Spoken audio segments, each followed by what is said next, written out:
So we have, as Isabel said, we have a guest tonight, Jussara. So I would like to welcome you, Jussara, to Paul of Tarsus Spiritist Society of Vancouver.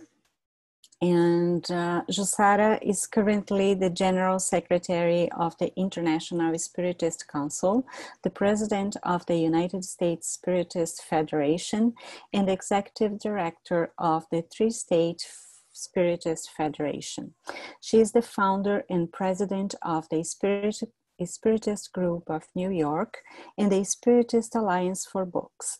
Ms. Korngold is fluent in Portuguese, English, French, and Spanish. She is a published author and a translator. With a bachelor's in economics and a master's degree in finances, Ms. Korngold works for Brazil Child Health as its main executive. She is also an executive board member of the Grupo Mulheres do Brasil in New York. I had the pleasure to participate with Jussara on the Canadian Spiritist Conference in 2020, and I'm very happy to have you here with our group tonight. And she's going to talk to us tonight about how to avoid negative spiritual connections. So Jussara, the floor is all yours now. Thank you. Thank you, Hosanna. So good evening, everyone. I'm really happy to be with you in Vancouver, talking to the Paul of Tarsus Spiritist group, and to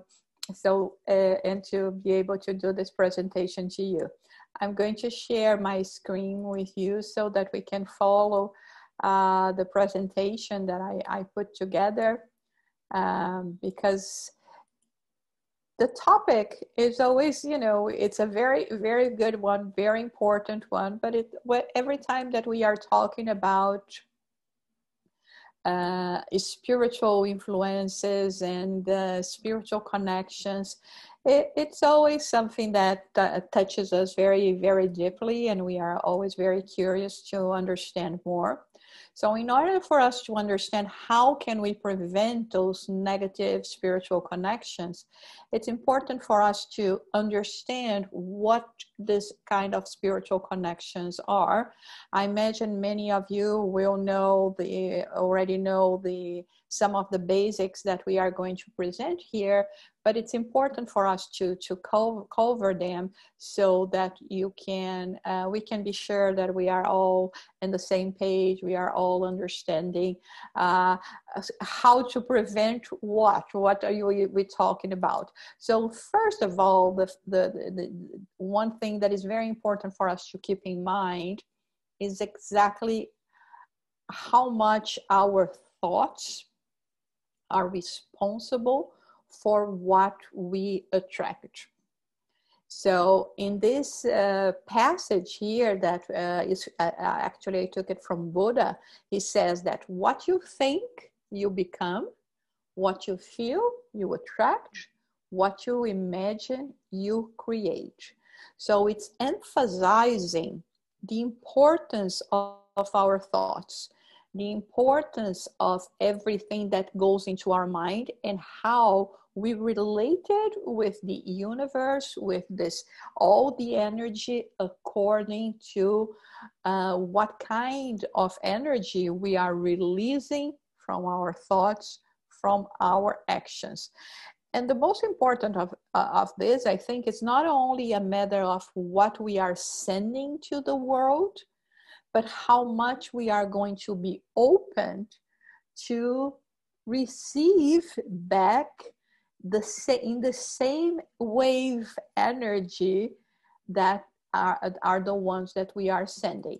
So when we are talking about spiritual attachment or spiritual influences and how can we prevent them, we are basically talking about obsessions that we may also call spiritual attachment.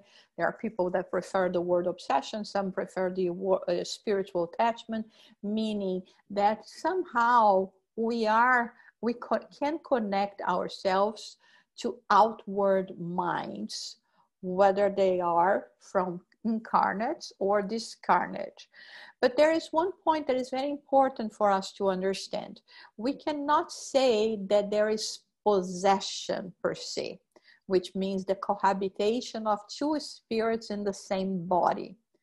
But we can find a spirit dependent on another spirit, in a way kind of subjugated or obsessed to it, and that is going to compromise the will of the person. So, but to say there are two spirits inhabiting the same body, that would not be an accurate way of describing it.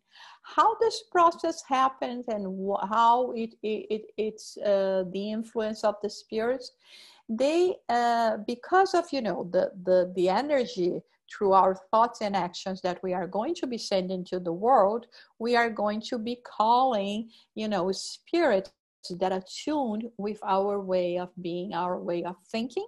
And in a way, they may find us, they may feel us as being like a sort of a prey that they can manipulate as they want.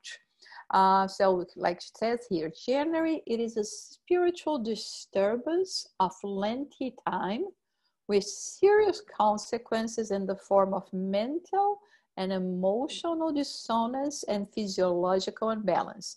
The eradication depends much more on the persecuted incarnate than on the persecuting discarnate, which is excellent news. At the same time that we can attract through our thoughts and actions, likewise minds, we can repel them as well as soon as we change our mental state, our mental outlook, which is everything that we are going to be talking about here in this talk, so that we can find ways, find the right instrumentation, so to say, for us to not be so vulnerable in this sense. So the whole process, it doesn't happen overnight. It's not that we can say, oh, a spirit just, found me and there is the connection and then everything from there is downhill. Not necessarily, okay? They will, very much like when, someone is looking for a prey, this whole process is very gradual at the beginning. And that is the reason why it's always very important for us to pay attention to our thoughts, to be mindful. We hear that so much. We hear this word so much. Be mindful of your thoughts. Pay attention to your emotions. But today, I don't know, because we are so busy, and I don't know what happened in this pandemic times. It seems that we are busier than ever, right? And we barely have time to think about ourselves and to think about the process of our thoughts and emotions. And many times we will take it for granted. The first signs that could be indication that there is, a process that is beginning to start to impose itself upon us. So first, like it says here, the obsessor finds its victims, analyzes our predispositions and neglected defenses.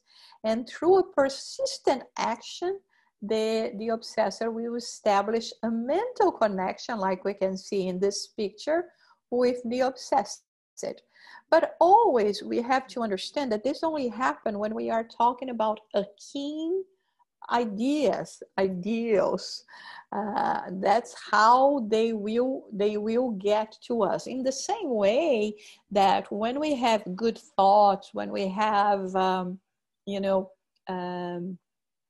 the vibration of good energy, we will attract good spirits as well, that will somehow even enhance our possibilities to act in good or in goodness even more. So things that we have to pay attention is when there is this process of a spirit recognizing a potential in us, so to say, there is like almost a hypnotic process that is going to be happening with us, and that's the reason why, you know, question 919 119 and 919 from the Spirit book is so important when it talks about, you know thyself, analyze yourself, like we were saying before, because then you can say whatever strange emotion or a strange thought comes to your mind, you can see if it's yours or not, or if it's the result of somehow a hypnosis, a hypnotic process that can even produce visual or sound hallucinations, projections of thought forms that will be elaborated by those that can be trying to impose their will upon us, and in this way have a complete domination in this sense. So the process is like, do you see well this picture here?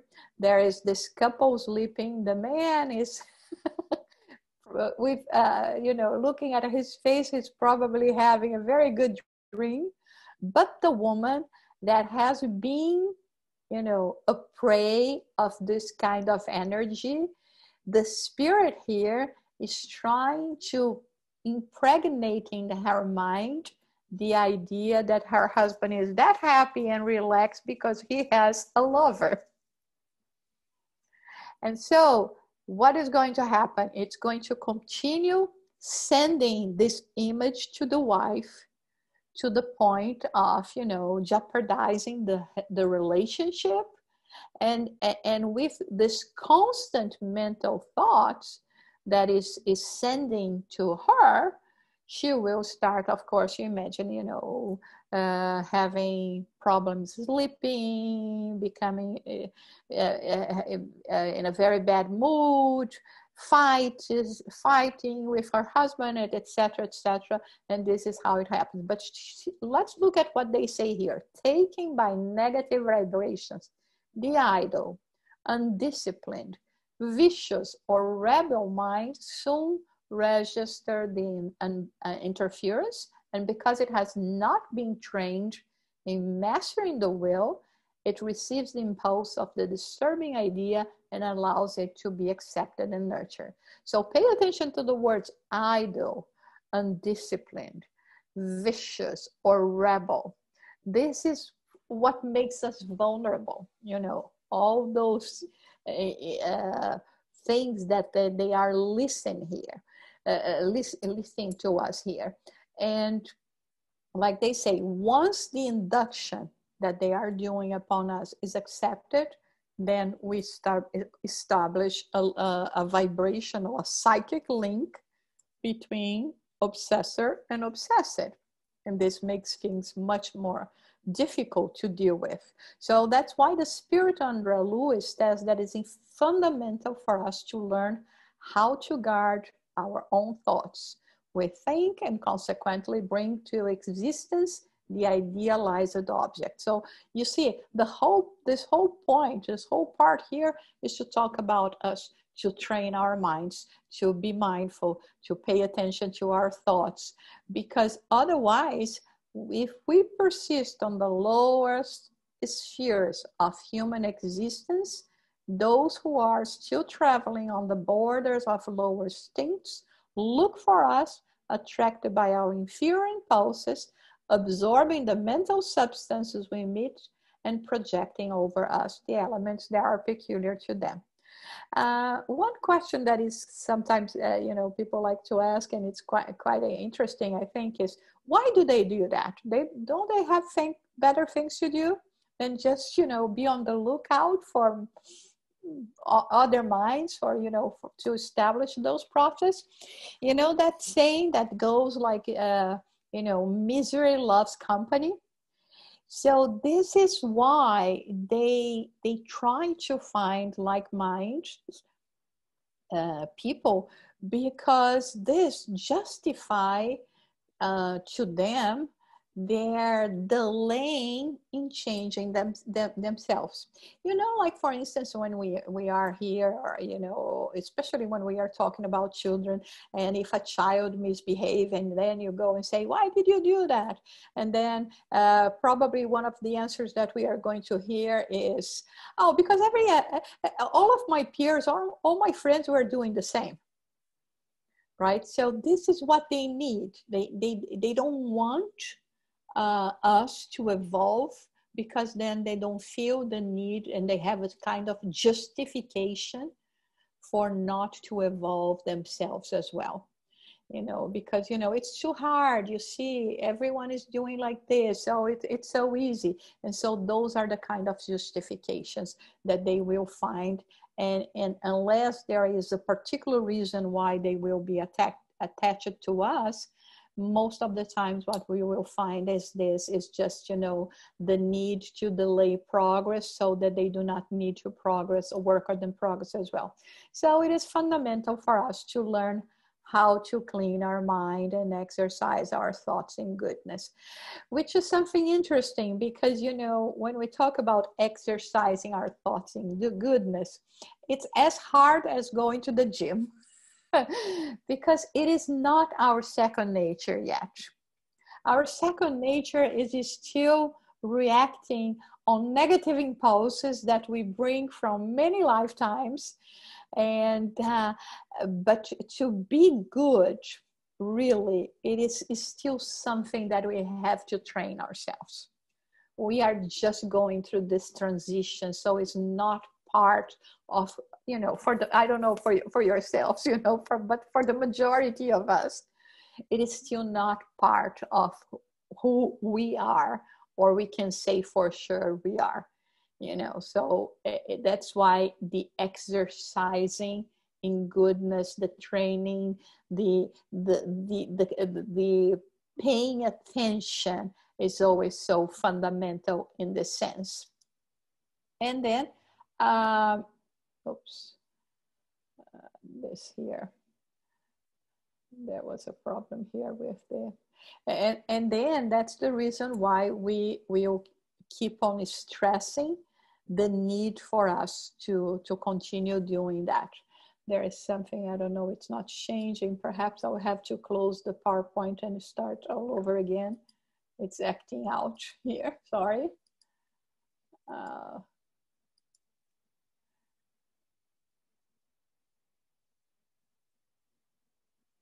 Sorry, I have to force quit and open it again. No worries. Yeah. It did that before we started, but I thought was not going to do that now. So let me, in a minute I'll get there. English. I have so many PowerPoint here. Okay, it's opening. Let me go.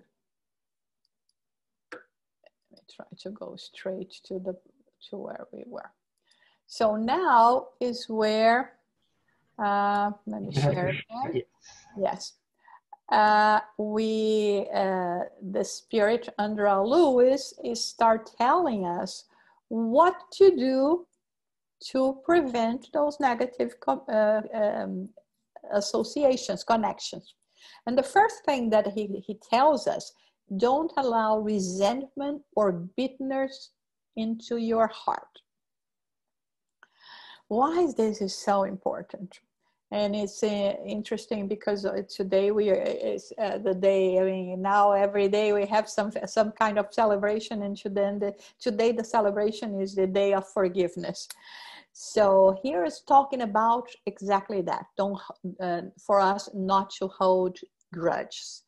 It only puts us in a vibrational level that makes us vulnerable to become prey of those kind of influences that we do not want to happen to us. All the negative emotions that we can have are, you know, invitations, open invitation to this sort of, you know, spirits. So when we harbor negative emotions within ourselves, is the message that we are going to be sending. So that's why we were saying, this process of, becoming good is not an easy one. It requires a lot of discipline, but the reward we get from that is exactly not harboring those kinds of negative emotions within ourselves that are only going to affect us physically speaking, emotionally speaking, and of course spiritually speaking, which is what we are talking about here. Then he says, bless those that censure your path without criticism to anyone. So here is a difficult one, right? He's saying, whoever is criticizing you, instead of criticizing them back, you should bless them. And do you know that saying that when you, I don't know if it's the same, but it's something that we talk about when people say, if you wanted to hear the truth, go and ask an enemy. Because a friend will always try to sugarcoat the truth. We'll say, yeah, I know that what you did was not so good, but I understand the things that you're going through. They are always going to be trying to be nice with us. When there is someone that, not necessarily an enemy, but someone that is not such a close friend, and then you go and ask something about your behavior or about, even an opinion about something you are deciding whether you should do or not, this person will be adamant in saying, how come you are thinking about doing that? Or of course you shouldn't do that, right? So that's why, in a way, we should be thankful to them. It does hurt. Of course it does hurt. We don't want to hear something that is not in agreement to what we thought it was right in the first place.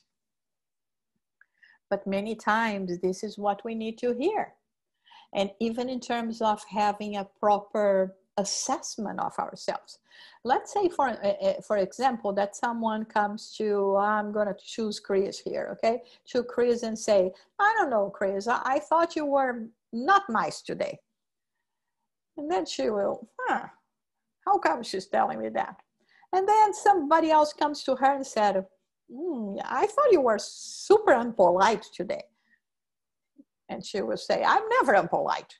That's what she's going to be thinking. And then a third person comes and say, couldn't you have been, thinking about being nicer perhaps? And then she's still thinking, oh my God, I'm the nicest person I know. Don't worry, Chris, okay? Your picture shows you're very nice. I'm the nicest person I know. So what does she need to take? What should be the conclusion of that? If she's really thinking about improving herself, she should question herself thinking, you know what? I know I'm generally nice, or I try to be as nice as possible, but today 3 people came to me saying basically the same thing. What did I do that gave this impression? Was I not really nice? Which could be the case because no one, is good all the time. Or perhaps there is something, my body language or something that gives people the impression that I'm not being nice. So in any case, it is something that can help us to better ourselves. To see, it doesn't matter if you look in the mirror and say, I'm the best person in the world, and people look at you and say, you're not the best person in the world. There is something that has to be addressed in this sense. Maybe you are, but the way you are expressing yourself in the world is not showing how nice you are. So this is why when before criticism, instead of immediately feel this, pride taking over, right? You should say, okay, let me breathe in and out and see if what the person is saying perhaps has something that I should be paying attention to. The third thing that Andrea Lewis tells us is never force any person to share your point of view. And this is so important in every field of life. And when we are talking about Spiritism, even more, because we understand that it's a process of spiritual growth and a spiritual search, that not everyone will be in the same pace as we are in this aspect. They can be much more in others than we are, but so we have to respect that. But look at this picture here, the 6 and the 9.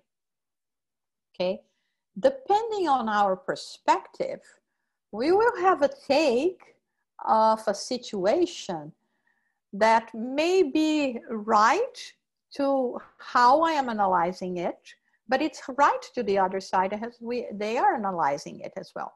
And what happens most often is that instead of saying, it's 6, and the other, it's 9. No, it's 6, it's 9. We take the time to say, you know what, I'm so sure it's 6, but I would like to know why you're saying with such a certainty that it's not 6 and it's 9.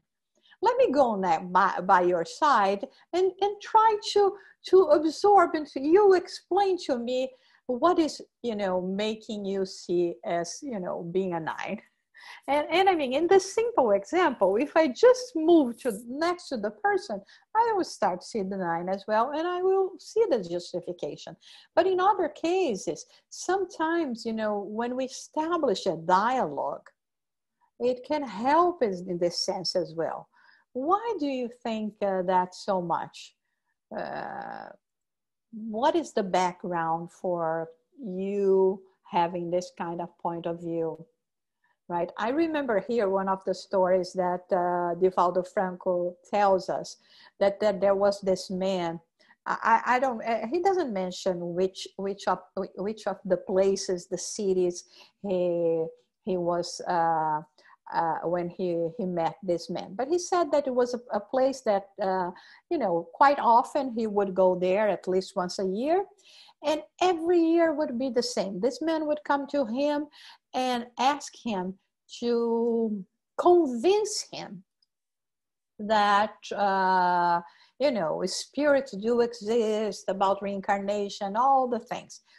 And then Divaldo would go to, all the trouble of, giving a crash course on Spiritism to see if he could convince him that spirits do exist. But every time was the same. The man would say, I'm still not so sure. Following year, he would go back there, same thing, and the same thing repeated. Divaldo was trying to convince him, and not convince, but to show him the arguments that could make perhaps him understand why there are spirits. So he said that after, many times that this has repeated, the man came again and he said, okay, now I'm going to change my position. And then when the man said, Divaldo, convince me that spirits do exist. And he said, you know what?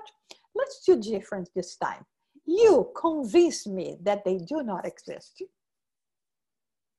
So sometimes, it's just a matter of us going around, and of course the man didn't say anything else, and things continued the way it was, I don't know for how long.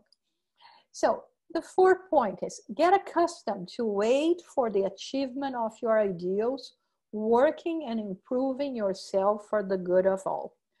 We are living in a society that we want immediate responses, right? When we write a WhatsApp and people do not reply within the next 30 minutes, we start having an anxiety attack, right? What happened? Why the person's not answering, right? We want immediate responses. But we have to understand that, you know, in terms for us to see the results of everything that we are, you know, sending into the world, everything that we are sowing, it takes time. It doesn't mean that it's not going to happen, right? As long as we keep on, you know, building up, we will see the results. We just have to look at ourselves. You know, look at yourself 10 years ago and look at yourself today. And I'm sure you will see improvements. You will see changes, not only wrinkles on your face, but changes, right? And especially when we are talking about spiritism and spiritual values and everything that we can achieve. So let us not dismay if we are not seeing results. And this is very, very important, because I would say that this is the tactics number one for spirits to make us fail, is to lead us to think that everything that we are doing is in vain, that we're never going to be better. And truth be said, I will be told, you know, many times we see the efforts that we are doing, but then there's something that happened and you regret that you acted in that way. And you think, oh my God, I knew better. Why did I do that? And I mean, if this keeps on repeating and we allow ourselves to feel that it's not worthy for us to continue doing this process, this is when we will actually give space for those spirits to take over us, because they really want us to think that we are a failure. Why are you still wasting your time? You're never going to make it. You're never going to do it. And this is not true. It may take time, but we will do it. And the only way of doing it is keep on doing, is saying, okay, today I couldn't do it. I'll try again tomorrow and the day after tomorrow, because the law is that of progress and we are going to progress. The fifth item is abstain from overloading your problems with the needless burden of anxiety. I don't know about yourselves, but now it's something that I'm trying to avoid each time more. But you know this, one self-discussions that sometimes we have with ourselves, like, I'm going to say something to this person, and then this person is going to answer like this, and then I'm going to say this, and then she's going to say this, and I have the whole argument, you know, the whole dialogue in my head. And at the end of the day, nothing happens. We don't even meet the person sometimes with whom we're having this imaginary dialogue that gives us this, oh, I know, my like, you know, my boss told me to go to his office, and then we start, you know, building up. Why does my boss want me to go there? What if I did something wrong? And then we start having this whole, you know, suffering by anticipation, like they say here, the anxiety.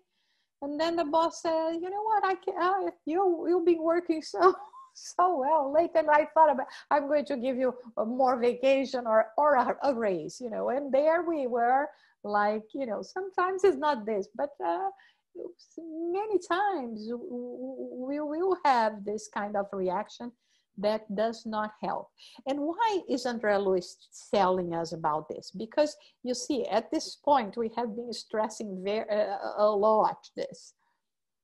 Everything that represents emotional imbalance makes us vulnerable to this kind of association.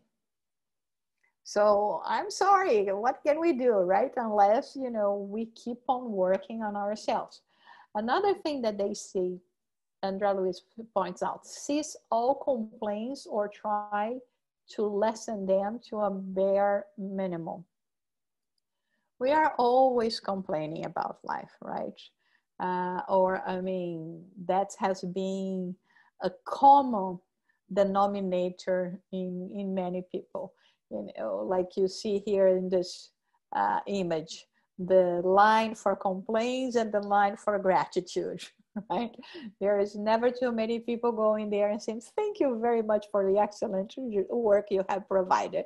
But when it's about complaining, we are always looking at the negative side of things. And that's what leads us to this feeling of unsatisfaction.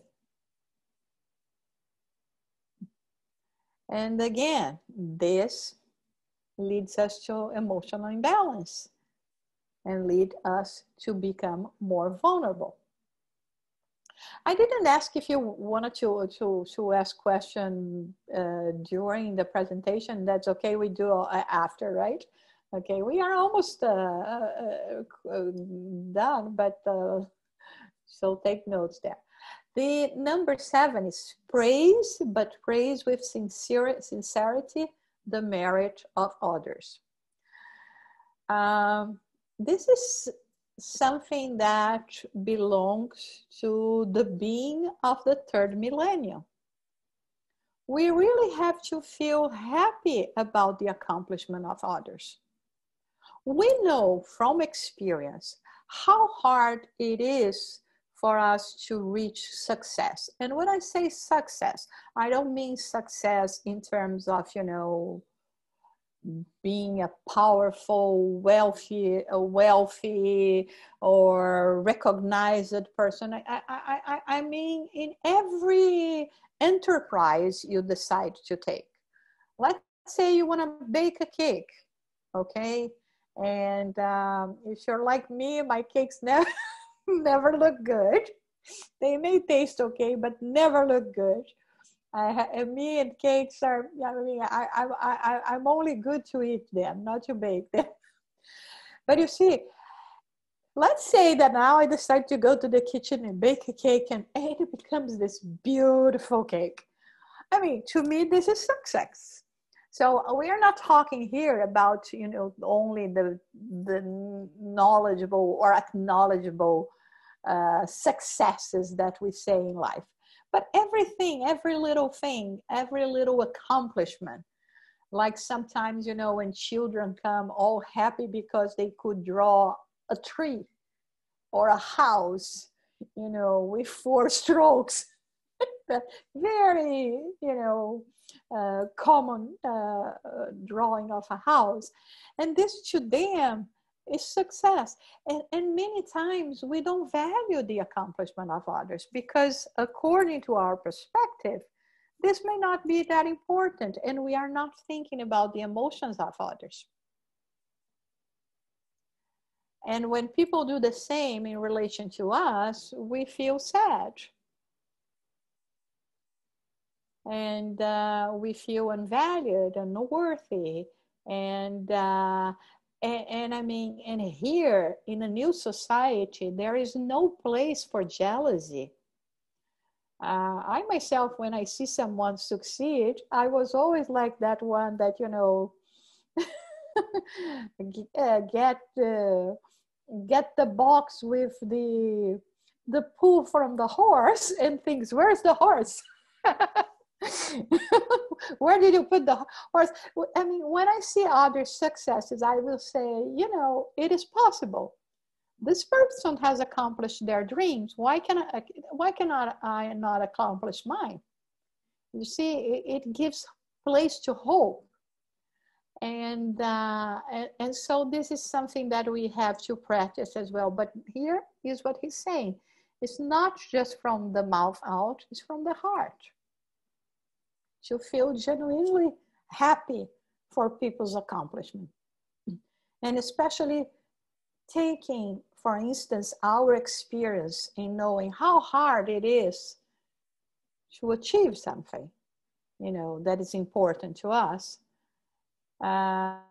We should be happy thinking that it was hard for others as well to achieve their dreams, and now they have. Conserve optimism and the detachment of possession.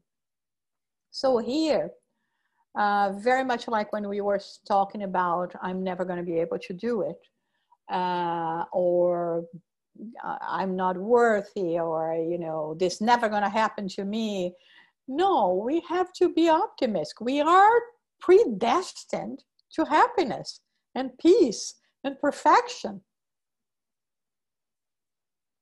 So how can we say that we are not going to conquer things? Okay, there are no shortcuts. No. Unfortunately, there is a process and we have to go through this process. But it doesn't mean that we are not going to be able to achieve that. And possession in this case, I like very much when we talk about possessions in terms of spiritism, because it doesn't mean, giving up everything and just, live as a burden to society. It means not attachment.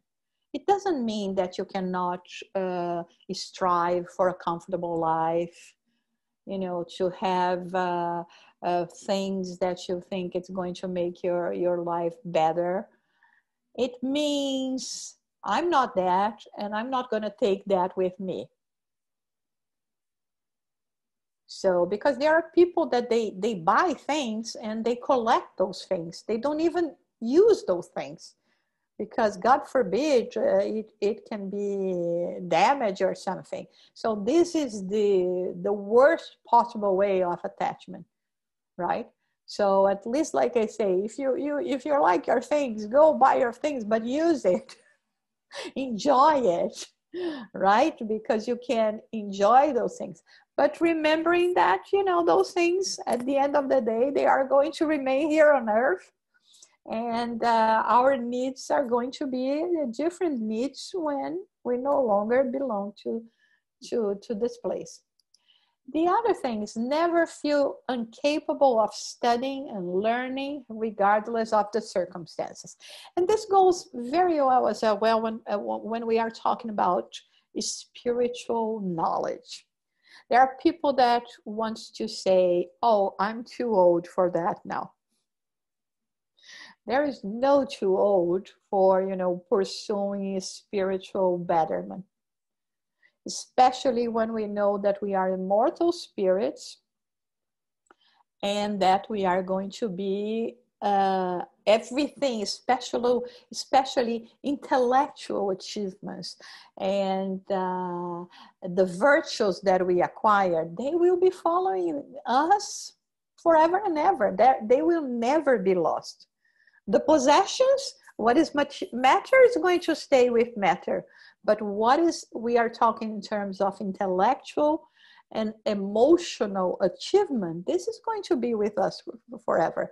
This also reminds me of one story that Divaldo tells about. He knew a lady that she was almost in her she was in her late 80s when she decided to go to college to become a medical doctor. And not an easy feat to do, right? And then he was talking to her and said, well, but what led you to, decide to study, to start medical school that late in life? And she said, everything that we learn and we accomplish is always going to stay with us. And then Divaldo kind of, embarrassed would say to her, but that probably you're not going to be able to to become a professional in this field, right? She said, no, I do not worry. I'm already going ahead for my next incarnation.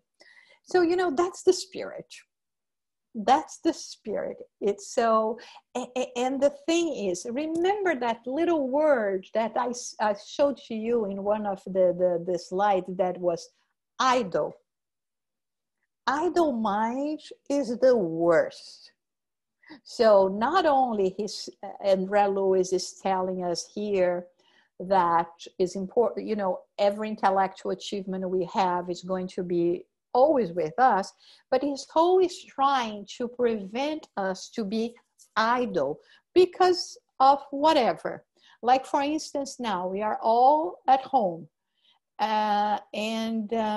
There are so many things available, so many courses, so many colleges offering, little courses that we can take, things that we can learn. And exercising our mind is making us feel good, is making us feel empowered. I have so many friends that now I say, oh, I'm taking a course at Yale. I'm taking a course at Columbia, because they are offering this, short courses, and they feel so proud of themselves, so engaged. And so this is what Andrea Lewis is telling us about here, as a way of occupying our minds with good things that are going to be with us forever, and are certainly going to ease the process in the future as well. And finally, he says, stop thinking about yourself to serve others, which is something that is very important when we are talking about this process of personal growth, of spiritual growth. Many people can practice charity, but there is a difference between practicing and feeling charitable, feeling compassion, have mercy towards others. So when we put our hearts, our emotions into it, it's a different thing. And so this is what he's talking about here. In fact, when we talk about without charity there is no salvation, we are talking about no one that has not changed themselves to a point of feeling compassion, of feeling mercy for others, truly practices charity in the sense of we do understand charity. There is that passage from Paul of Tarsus and Paul, that he says that even if I speak the language of the angels, he finishes by saying, if I give everything that I have to distribute to the poor, even if I give my body, if I do not have charity, I'm nothing. And then when you read that, you think, oh my God, he's describing the very definition of, being charitable, giving everything you have to others, even giving your body, your health. And then he says, but if I don't have charity, I'm nothing. This is exactly what he's trying to explain here. If the emotion doesn't follow the actions, it means that we still have a long way to go. It's better than nothing, without a doubt, but we still have a long way to go. So those are the, in a very simple message, very small message, are the advices of the Spirit Andrea Lewis in this book that is called Peace and Renovation, from Francisco Cândido Xavier, that was the medium that has received this message, that what he teaches us to help us to prevent ourselves to become prey of negative spiritual attachment. And those are not that difficult things for us to do, or at least those are things that we can try to make it part of our day-to-day lives. Like we said at the beginning, it's not so easy. It's not an easy process for us to do all the time, but we have to start. And the more we start practicing this in our day-to-day lives, the more it will become second nature to us, and the better we are going to feel, because the more we achieve this spiritual improvement, the happier we will feel. This is the aim of Spiritism. The aim of Spiritism is to have a practical application in our day-to-day lives. It is not just, a theory for us to know, to memorize, and to quote. It is something that has to be applicable. And the most important thing in this sense, especially when we are talking about this process of inner transformation, is understand that the Spiritism and all this knowledge and the understanding that we have about being immortal spirits, about reincarnation, about, the people that we have in our lives, why they are next to us, that they are not there by chance, and how all of that can actually make a difference and help us in this process of overcoming our negative traits, and start each time more to feel the urge to change. And of course, the more we exercise that, the more we will feel good, and you will see that this is the best way for us. It's like, when you do something small, gestures of kindness, we feel so good, right? This is what we want to feel all the time.